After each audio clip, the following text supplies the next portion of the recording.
श्री राम समर्थ। नवंबर 20। राम के सिवाय और कोई सत्य नहीं है। मैं किसका कौन हूँ, मैं कहाँ से आया हूँ। अरे तू अजन्मा सर्वाधार आत्मा ही है। यह सत्य है कि आत्मा का जन्म मरण नहीं होता, किंतु जब आत्मा का जन्म मरण नहीं होता तो फिर वह देह में कैसे आई। आत्मा निर्गुण निराकार है, उस पर जन्म मृत्यु का कोई प्रभाव नहीं पड़ता। वह शरीर में केवल सत्ता बनकर निवास करती है। आत्मा न करता है न हरता है, वह कल्पना से परे है। तू आत्मा है और जो सब में व्याप्त होकर सबसे भिन्न है वह परमात्मा है। सारे ग्रंथों का सार, साधु संतों के विचार केवल परमात्मा ही है और उसे ही सत्य समझो। राम के सिवाय और कोई सत्य नहीं है।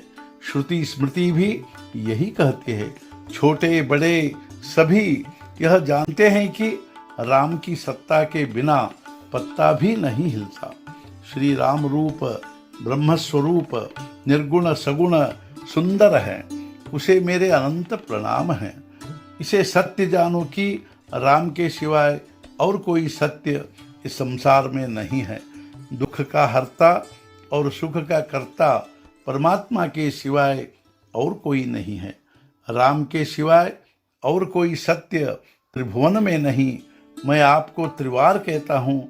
आज तक जो भी किया वह सब भगवान के चिंतन से दूर रहा। जब यह निश्चय हो जाएगा कि विषय मेरी हत्या कर रहे हैं, तब मुझे ज्ञान होगा और तब सब विषय दूर होंगे। सभी कुछ जैसे चलते आया है वैसे चलता रहे, लेकिन मन राम में लगाए।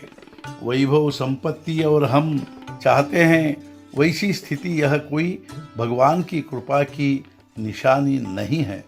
राम पर पूरा विश्वास रखकर कभी उदास नहीं होना चाहिए। निस्वार्थ प्रेम ही भगवान की निशानी है। सूर्य में जैसे अंधेरा नहीं होता, वैसे परमात्मा में असत्य अन्याय नहीं होता। परमात्मा न्याय रूप है, यानी परमात्मा सत्य है। राम के बिना सत्यत्व के लिए कुछ बचा ही नहीं है।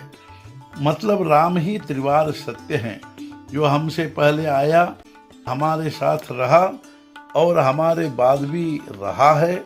उसका सज्जन लोग संग करते हैं। हमें जन्म से पहले राम का आधार मिला था, किंतु हमारे अहम भाव के कारण वह हमें छोड़ गया।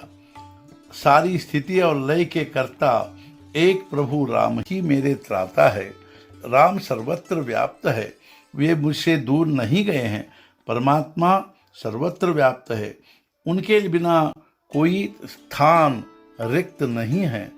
सभी जीव पराधीन हैं और सभी परमात्मा के अधीन हैं। अतः जो भी घटते रहता है सब उन्हीं की सत्ता से होता है, ऐसा जानो। चातुर्य, बुद्धि, देहभाव, वासना, कल्पना, इन सब को माया ही समझो। माया बड़ी चालाक है, उसने बहुतों को बहुत परेशान किया है, कष्ट भोगने के लिए बाध्य किया है। प्रमुख बात तो यह है कि देह बुद्धि अविद्यात्मक है और अविद्या बहुत शक्तिवान है, इसलिए वह आत्मदर्शन नहीं होने देती। अतः जो भी दृश्य है वह सब नश्वर हैं। यह मर्म ध्यान में धारण कर सज्जन लोग संसार में बरतते हैं। आज का मुख्य विचार, संसार की उत्पत्ति, स्थिति और लय सब परमात्मा के हाथ में है। अतः हमें कभी खेद नहीं करना चाहिए। सद्गुरुनाथ महाराज की जय। जय जय रघुवीर समर्थ।